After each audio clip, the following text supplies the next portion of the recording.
নমস্কার বন্ধুরা, সবাই কেমন আছেন? আশা করছি ভালো আছেন। কুলের জমি সব পরিষ্কার হয়ে যাচ্ছে। এই দেখুন, এই যে গাছ, সব কুলের গাছের গোড়া, এগুলো আবার কাকরোলের খুঁটি, কাকরোল মাচানের খুঁটি হিসাবে ব্যবহার করা হবে।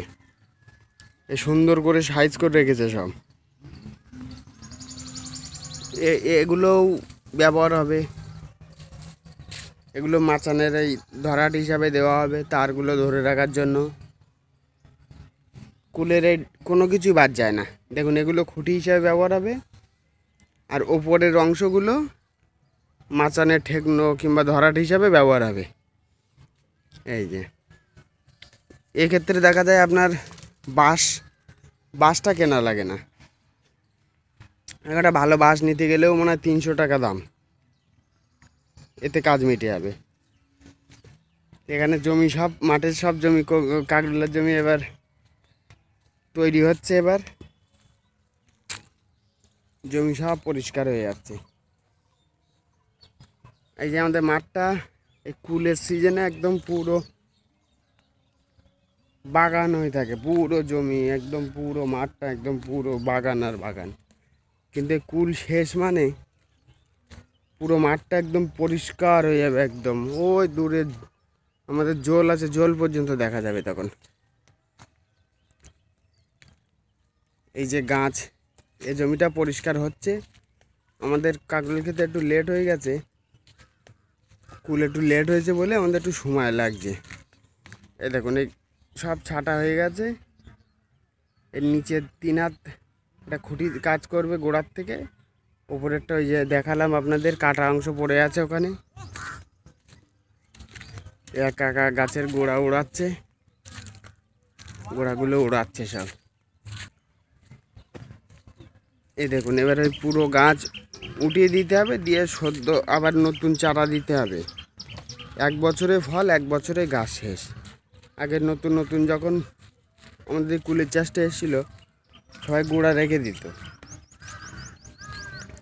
আপনার গাছ এই এতটা অন্তত ফুটখানি রেখে এখান থেকে কেটে দিত। এখান থেকে আবার কচ বেরাতো, বেরালে তার থেকে আবার নতুন করে কচ ডালপালা বেরিয়ে তাতেই আবার কুল হতো। কিন্তু সেটা এখন আর করে না।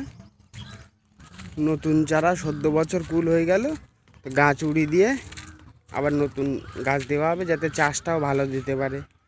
সেই জন্য চারা দিলে আর চাষটা ভালো দিতে পারে না, গাছের গোড়ায় যেতে পারে না ট্রাক্টর। সেই জন্য এই কাকু গাছ উড়াচ্ছে, তাই এখানে আসলাম। গাছে গোড়া উড়াচ্ছে, গাছে গোড়া উড়াচ্ছে কাকু। হ্যাঁ, আর জমি তো পরিষ্কার হয়ে গেছে দুটো, মনে হয় না? হ্যাঁ, দুটো তিনটে পরিষ্কার হয়ে গেছে। তাহলে এ চারা কি মাসে লাগায় এটা? বাংলা এটা লাগানো হয় বাংলায় ফাল্গুন মাসের শেষের দিকে, চৈত্র মাস ভোর।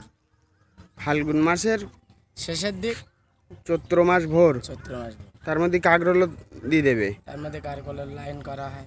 এবার কাকরোল আর কুল একই সাথে দেওয়া পড়বে। হ্যাঁ, হ্যাঁ, কারকলের একই সাথে। মানে একই ট্রিটমেন্ট হবে, কাকরোল শেষ তারপরে কুল শুরু। কুল শেষ হবে, কুল শুরু হবে। মানে প্রতি বছর নতুন গাছ দেওয়া হয়। প্রতি বছর নতুন গাছ। চারের দাম কীরকম কি আছে জানো? চারার দাম এই মুহূর্তে 12 টাকা। 12 টাকা।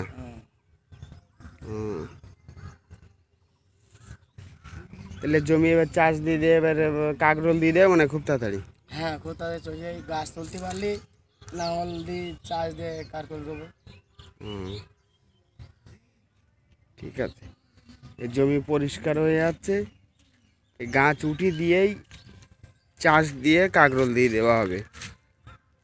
আর অগ্রিম যদি অ্যাডভান্স যদি দেওয়া যায়, ফুল জালি তাড়াতাড়ি আসবে। কাকরোলের দামটা প্রথম দিকে পাওয়া যায় ভালো, সেই জন্য। আর কিছুদিনের মধ্যে, 15-20 দিনের মধ্যে আমাদের মাঠ পরিষ্কার হয়ে যাবে না একদম। এ পুরো মাঠ একদম পুরো পরিষ্কার হয়ে যাবে, অনেক দূর পর্যন্ত তখন দেখা যাবে। তখন আর এইটা থাকবে না। এখন যে জঙ্গল জঙ্গল ভাব, শিয়ালের উপদ্রব হয়েছে আমাদের দিকে, এই মাঠ পুরো পরিষ্কার হয়ে যাবে। এবার নতুন করে সব জমি চাষ হবে, কাকরোল দেবে। সেই জন্য চলুন, ভিডিওটা এখানেই শেষ করছি। ভালো লাগলে লাইক, কমেন্ট, শেয়ার অবশ্যই করবেন। সাবস্ক্রাইব করতে ভুলবেন না। সবাই ভালো থাকবেন, সুস্থ থাকবেন। ধন্যবাদ।